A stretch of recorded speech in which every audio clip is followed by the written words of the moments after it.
Captain C.H. Trehane served with the British cavalry since 1912. He ended up on what may be an unexpected battlefield in German East Africa. Here, the terrain and the weather often posed greater challenges than even the enemy. Luckily, he had a loyal friend that followed him through this ordeal. These are his recollections from the journey through Africa. The first time we tried to saddle him, he sent 2 men to hospital. It wasn't viciousness. He was young, he had never been backed before, he didn't understand.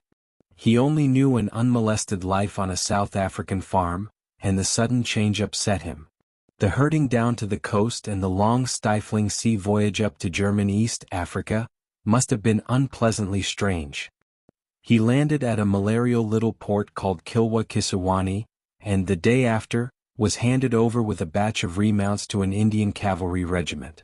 He came to my squadron and I picked him out as a charger because his head and ears, fine muzzle, and wide nostrils showed breeding. My orderly christened him Shaitan, the devil, mainly I think because the first thing the horse did was to bite him in the seat of the breeches. He certainly was a devil at the beginning. His was the nervous kind of temperament one should have coaxed. But we hadn't time for that, we had to be ruthless. We had to throw him. All horses hate that, and he soon gave in. In 3 days he was rideable, and when, on the 4th we started off, I took him as my charger. The country was unlike anything I had seen before. In places we came across open grassland, but most of it was dense. Oppressive. It shut one in. One longed to push it all away and hold up one's head and breathe. All around huge trees towered up out of the ground, bent and twisted into grotesque shapes as they fought each other for the space to live. Here and there thin, gnarled branches hung down like the withered tentacles of some great forest octopus groping in the earth. Up above the canopy of leaves and intertwining branches almost blotted out the sky. One learnt, for the first time in one's life, to value water. Through those long weary days of striving, Shaitan and I got to know each other, though he often did try to give me a nip in the seat of the breeches when I mounted.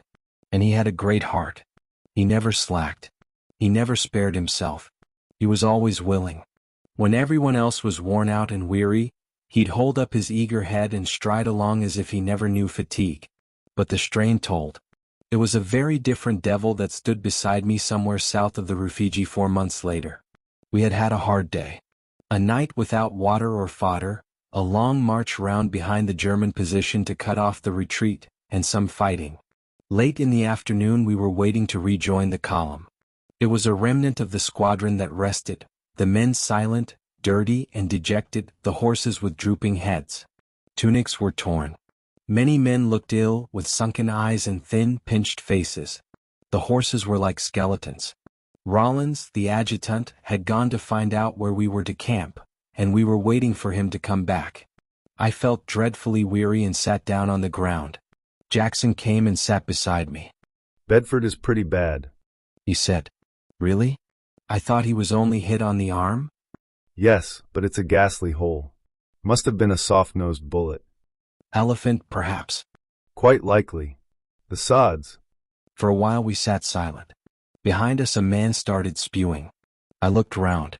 He was leaning up against a tree holding his stomach and being violently sick. The malaria there must have been a particularly virulent type.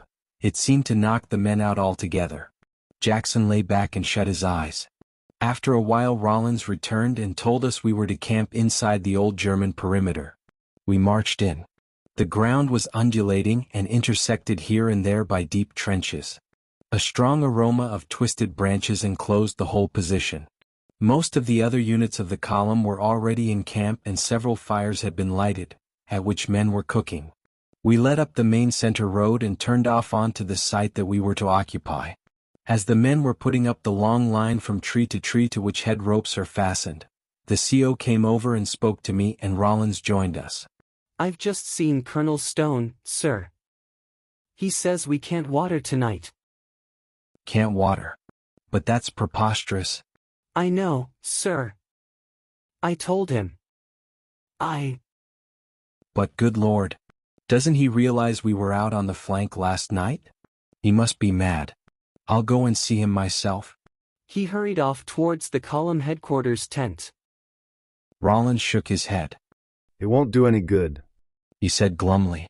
But Siege Squadron has had practically no water for 36 hours, I protested. I know. But I don't think we shall get any. It isn't that Stone doesn't realize. He was quite upset about it. But apparently there are 3,000 porters who haven't had water yet. The CO came back. If we must have water we could clear the water hole, but we should probably have to use bayonets. Which sounds ridiculous, doesn't it? He said. You'd better go and see what is happening there, Rollins. I went along with Rollins. We found out from a gunner that the water hole was behind a low ridge, which he pointed out at the far corner of the camp. As we approached we heard an incessant babble, quite distinct above the hum of the camp noises. It grew louder as we got nearer. We found ourselves in a jostling mob of porters. The crowd of them on the road was so dense that it was impossible to force one's way along. We climbed up onto the low ridge and looked over. The ground in front of us was alive, a great crawling mass of black heads and khaki bodies, pushing and struggling, like maggots crowding about a rotting carcass. No water hole was visible, only a sea of moving bodies. In the dusk it looked like a huge heaving blanket and one could hardly realize it was composed of human beings, porters mad with thirst.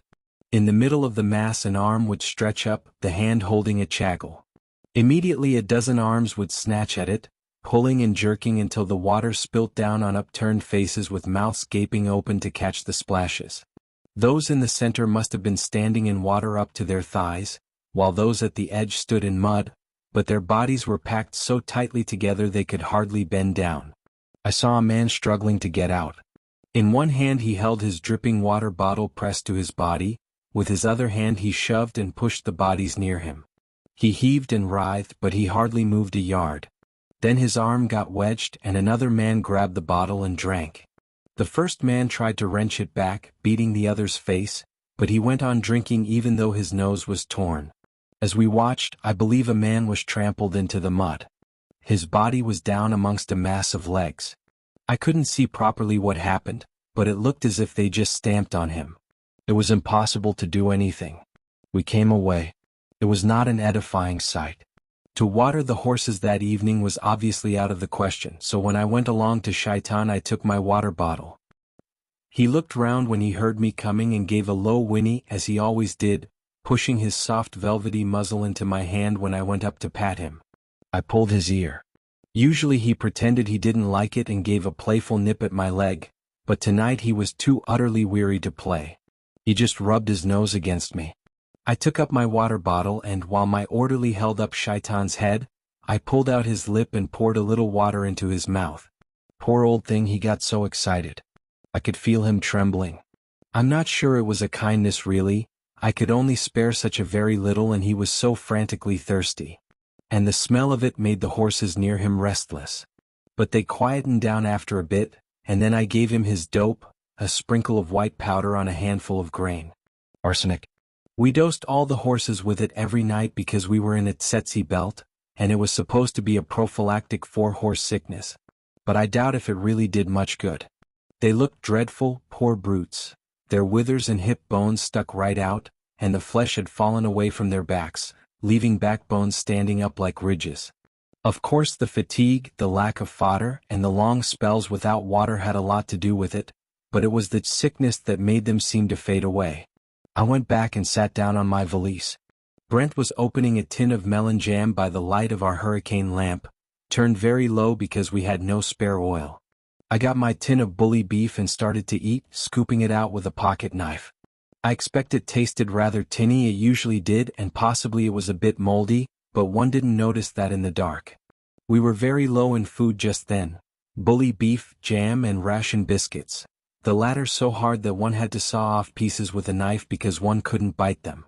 And we were nearly always hungry, so hungry that if anybody took a little more than his share of jam it made the rest of us angry. I can see that scene now. Around us the dim forms of the horses, the trees, the campfires flickering out of the darkness. Jackson stretched on his back with his eyes shut, Brent beside him munching.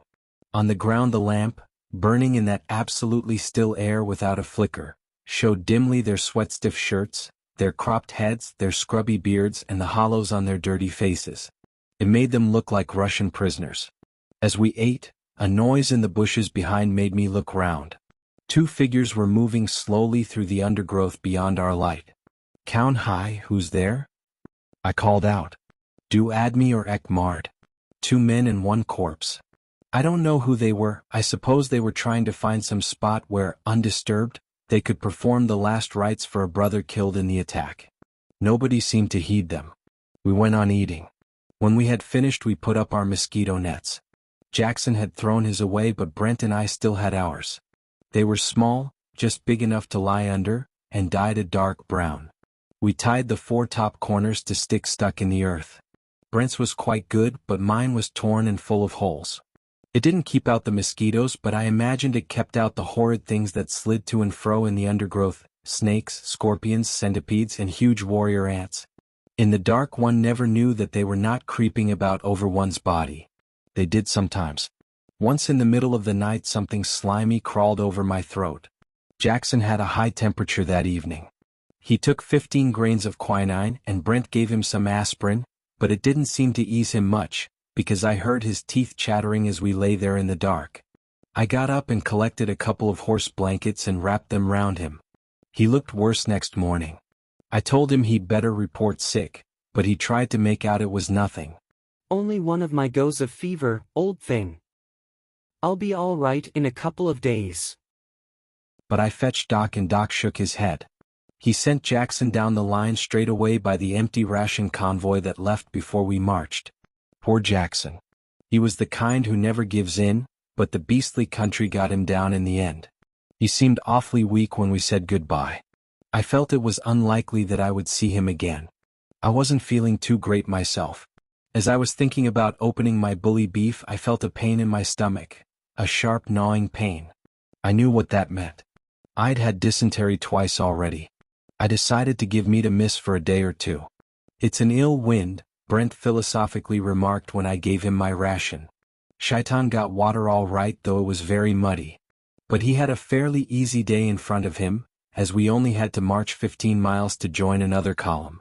The intelligence officer attached to my squadron came along as we were forming up, a lean, dark-skinned fellow called Van Ponk, a Dutchman with a scar across his left cheek which was the result of a bullet wound he received fighting against us in the Boer War. He had collected a couple of local bush inhabitants to act as our guides, and I found them waiting at the corner of the camp as we moved out. They were a comic couple, a thin, wiry old man with curly iron-gray hair and a young boy. The boy was naked except for a strip of the fibrous bark of a tree wrapped round his middle, but the old man was more dressy. He had a two-piece suit made out of a couple of grain sacks. He'd cut holes for his legs in one, which was pulled up and fastened round his waist with a thong, and the other had holes cut for head and arms and was worn like a shirt. It might have been quite an effective shirt, but unfortunately he had only been able to get hold of a very small sack, so it looked like a very coarse little brown vest that had shrunk in the wash. Rollins grinned at me as we started off. If in doubt, rely on the fellow in the +5s. At first the air was fresh, almost cold, but as the sun got up it became hot, and one's skin dried up as if there was no moisture in one's body at all. Those hot, dry marches always made me long for wet pavements. I used to picture Piccadilly in the evening when it was drizzling, with all the lights reflected in the wet. The bush we went through varied. Sometimes it was more or less open like a thickly treed park. Sometimes the undergrowth was so thick the flankers could not keep in touch. Sometimes the path led through a dense forest of bamboos. Never could one see more than 100 yards ahead. It was like playing a fierce, relentless game of hide-and-seek in a strange garden in the dark. And though one might march from dawn to dusk without meeting any enemy at all, without even hearing a shot fired, one was utterly worn out with the mental strain of it at the end. One's mind could never relax. After we had been marching for 4 hours or so, we got onto a road down which a squadron had raided a few weeks previously. One couldn't help knowing it. The dead horse smell was nauseating. Made Brent sick. Several were lying quite near the road, their legs sticking straight up in the air, their bodies swollen like balloons. The stench was quite awful. Thank goodness it only lasted for about a mile. Shaitan began to get very sluggish. I had to keep urging him on, a thing I had never had to do before. I guessed he must be feeling pretty rotten because, though for the last 3 weeks I'd missed the eager springing step of old, he had never slacked. Worn out as I knew he must have been at times, that great spirit of his would never let him rest. Today I hated riding him. It was cruel having to urge when I could feel the effort it was to him to keep going, and I knew how bravely he was trying. Twice he stumbled badly, and at the second time I called up my orderly and told him to bring me one of the spare horses at the next halt. Old Shaitan's tired out, I said. We'll give him a rest. But the rest came sooner. A few minutes before we were due to halt, he suddenly stopped, turned off the path, walked a few paces and stood still. And then he sank. I only just had time to slip off before he collapsed. We got his girth undone and pulled the saddle away and slipped the bit out of his mouth. And he lay there on his side, a poor worn shadow of what he used to be. I rubbed the velvet muzzle gently with my knuckles, I pulled an ear that was cold and damp with sweat, and said goodbye to him. There was nothing else for it. I brushed aside a wisp of forelock and put my revolver to his temple, and shot him. I hope you enjoyed. Until next time.